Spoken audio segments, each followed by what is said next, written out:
Hello, my name is Brian Park, and I will be looking at Havisham by Carol Ann Duffy for the practice individual oral commentary.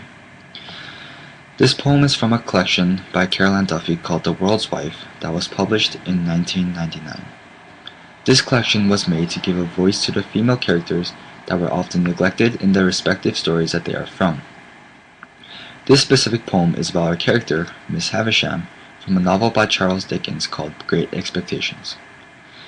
In this poem, Miss Havisham was left standing at the altar by herself on her wedding day because her husband didn't show up, and this poem examines Miss Havisham's mental and physical state after having been through all of this in the form of a dramatic monologue. The character is referred to as Miss Havisham, and by titling the poem without the Miss, Carol Ann Duffy is trying to portray her as an individual character rather than someone who is associated with the male figure. By looking at the structure, characterization, and literary devices of each line of the poem, I will try to examine how Havisham's love has turned into bitterness and hatred in the course of getting rejected by her ex-fiancé. First of all, I will be talking about the structure of the poem. The poem consists of 4 stanzas, and each stanza has 4 lines, showing that Havisham has a sense of control and still regains her mental state.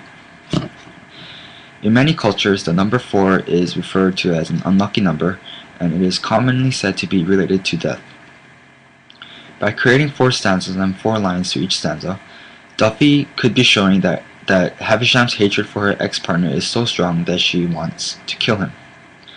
Also, the first line is an iambic hexameter, which again strengthens the fact that she is still in control of herself. However, because this is the only sentence in the whole poem that has a strict meter, this shows that Havisham is losing control while she is thinking of her ex-fiancé as well. Next, I will be talking about the literary devices in the poem, as well as the characterization of Havisham. The first sentence starts off with an oxymoron, beloved sweetheart bastard, which shows the internal conflict that she is going through. She still seems to be in love with or have strong feelings for her ex-fiancé, as can be seen by her words, beloved sweetheart, but by adding bastard at the end, shows how she harbors hatred for him for leaving her on her wedding day. Duffy also uses alliteration in the first sentence, beloved and bastard. Through these harsh B sounds, it can be reasonably inferred that Havisham is spitting the words out as if she is bitter and outraged by her partner's betrayal. Moreover, the next line, not a day since I haven't wished him dead, prayed for it so hard I've dark green pebbles for eyes, further emphasizes the hatred that she feels for her husband because she is so obsessed with the idea of her husband dying, almost as if wanting her ex-fiancé to go through the pain that she felt. Through the metaphor that is used to describe her eyes as green pebbles, Havisham's emotional hardening and envy are portrayed as green is a color that represents jealousy and greed, and pebbles are hard rocks. The fourth line of the first stanza again depicts how she loathes her ex-fiancé, and the metaphor ropes on the back of her hands like a strangle with is talking about how Havisham has aged now and that her veins are popping out of her skin. This emphasizes how much time has passed, as Havisham is old now, and how her way of thinking has been tainted due to the rejection and can only think about hurting the one who hurt her. The first sentence of the second stanza starts off with the word spinster as a sentence by itself. Because a spinster is a childless woman who has never been married, this seems to be the way that Havisham sees herself, even though the word has a negative connotation. Her demoting view on herself is further emphasized as the sixth line says that she is cawing no at the wall, and a caw is a noise that a bird such as a crow would make.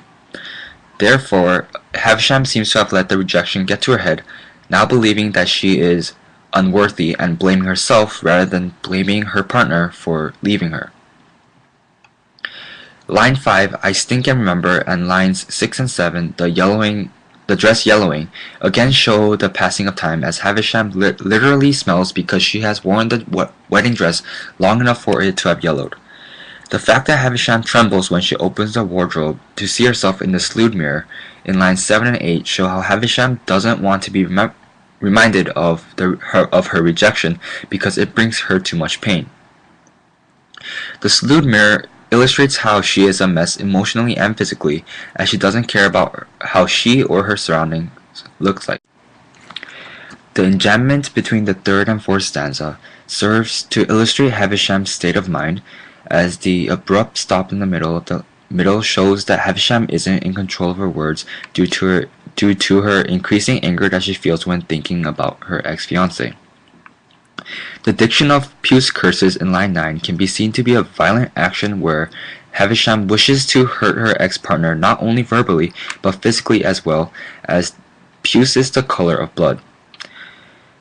The line as a whole, Pugh's curses that are sounds not words, also further augment the fact that Havisham may want to physically hurt her ex-partner, as the action of Havisham physically beating her ex-fiancé would produce the puce color and wouldn't consist of words but rather the sounds of her hitting him.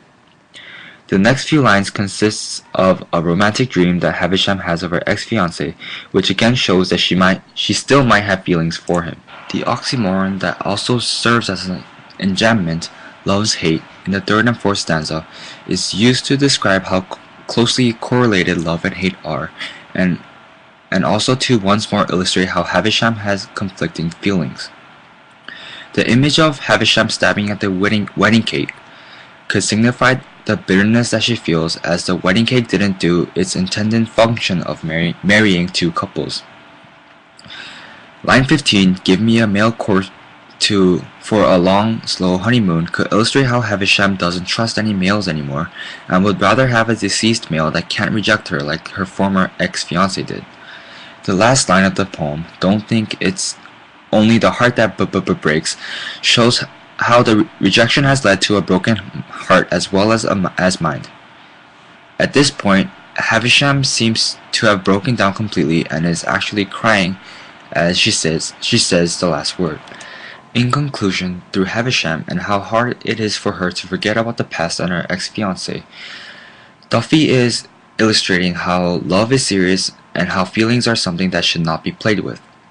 Also, by using half rhymes such as puce and curses in line 9 and not full rhymes, Duffy is portraying how Havisham isn't whole as a character anymore after her rejection, and is criticizing those who have inflicted such pain on other women.